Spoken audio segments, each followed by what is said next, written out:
The price of parking has risen steeply in many areas recently, and some cities, such as Liverpool and Newcastle, are charging even for Sunday parking.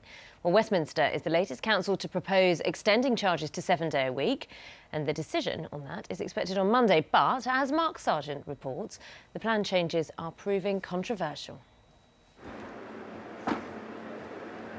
With his unwieldy double bass, Paul Moylan appreciates free parking in the evenings. He thinks an extension of charges will threaten London gigs. I've been working in Westminster for 20 years in theatres and clubs, and mostly, if I'm not bringing my double bass, I'll come in on the underground, and it's only when I have to that I come in the car.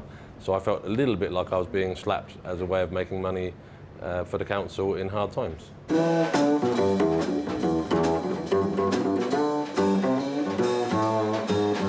He says many musicians in London seem to agree, but Westminster Council argues that residents also need to be able to find parking. The area around Oxford Street is as busy in the evenings and on Sundays as any other time of the week. The proposals that we've brought forward are for a very small part of the centre of Westminster. So if anybody wants to park for free in Westminster, they'll still be able to. You know, it's north of Oxford Street, you can park just 1 or 2 minutes away for free, without charge, all evening. But church groups have been fighting the plans. This is how it will be at the end of time. Father William Pearsall says charging £4.40 an hour for parking from midday on Sunday will reduce attendance at services and may damage community projects.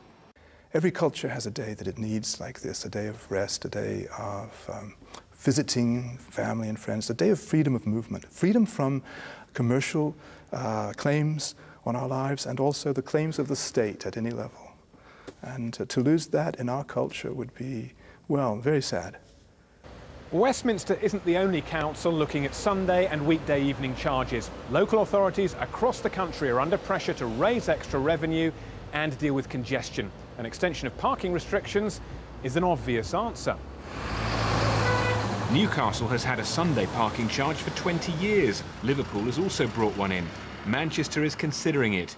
In Newcastle, it's a flat fee of £2 a day. The council says concessions are available for those who need to access the city. There is a point that actually on a Sunday there are certain groups of people who we do want to encourage to still be able to park here. Shoppers obviously are one of those groups, and by offering them a discounted rate, I think that's really important to not putting them off. And I do hope other councils that are looking at introducing charging consider similar ways to help hard-pressed families in these tough times. But no such discounts are planned for the area of Westminster, which will come under the proposed new restrictions. Here, as in many other cities, people are having to accept the idea of paying more to avoid a ticket. Mike Sargent, BBC News in Central London. Well, in just a few moments, we'll be talking more about parking charges with Westminster Councillor Lee Rowley and Northampton Borough Councillor Tim Hadland.